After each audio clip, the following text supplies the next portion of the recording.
with your decades of exposure. I was very upset. In America, if I say a Rothschild banker, it's like saying a Morgan Stanley banker. It's different here. I learned that on this trip. How does France heal from the emotion of naming a president-elect a Rothschild banker, and that means something different to the people of France? That really means something different. In the 19th century, the major anti-Semitic book by Edouard Drummond was entitled La France Juive, Jewish France. And in this book, the name of Rothschild was mentioned 150 times. Yeah. So why did the author mention Rothschild? Because he believes that all the evil, everything that was wrong, not only with the economy, but with France losing its empire and so on, was because of this family getting hold of the country. So it's in France saying that Emmanuel Macron used to be a banker with Rothschild is really saying that he's part of this bunch of people who are pulling the strings behind the scene. This evening, with the history that we're witnessing, how does France move on? How do they heal? How do they find a more modern France?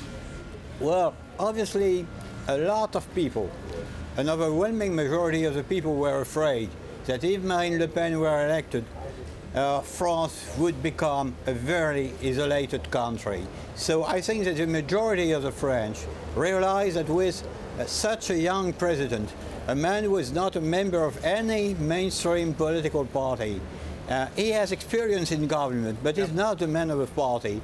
They certainly think that something fresh, something new can begin tonight. There are 4 political groupings now in France, and you wonder how the French political establishment is going to readjust, rebalance, and figure out a new way forward. How do you see that happening? What Emmanuel Macron wants is to work with all those people who belong to the mainstream right and also the mainstream social democrat left, and also with people from civil society who have never been part of the political establishment. He wants to make a majority with all those people, regardless of their affiliation or non-affiliation at that.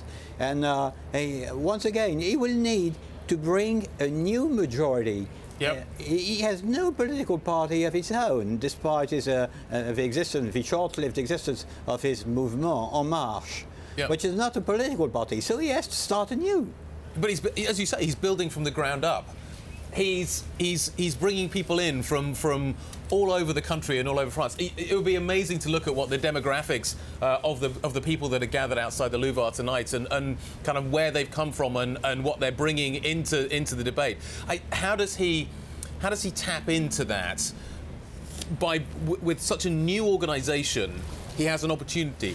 But is there a danger that he ends up pulling people in that kind of don't take it forward, that see this as a vote for the status quo rather than something that is actually new?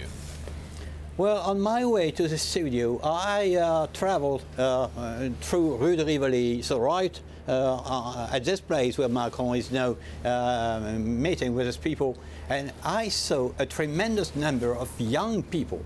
Many of them were certainly first-time voters, and they're fed up with the politicians who have been around for 30, 35 years. So the status quo doesn't work? They believe that it doesn't work anymore. And what they find fascinating with this man is that, first of all, he's very young, at least for French politics. And also, he has brand new ideas and is fresh into politics, and they can identify with him. The only problem is that most of those people I saw in Paris belong to the winners of globalization. Some of they are the most well-off. They live in a big city. They live in a multicultural city. So it remains to be seen whether the president will get a majority in the provinces. Absolutely.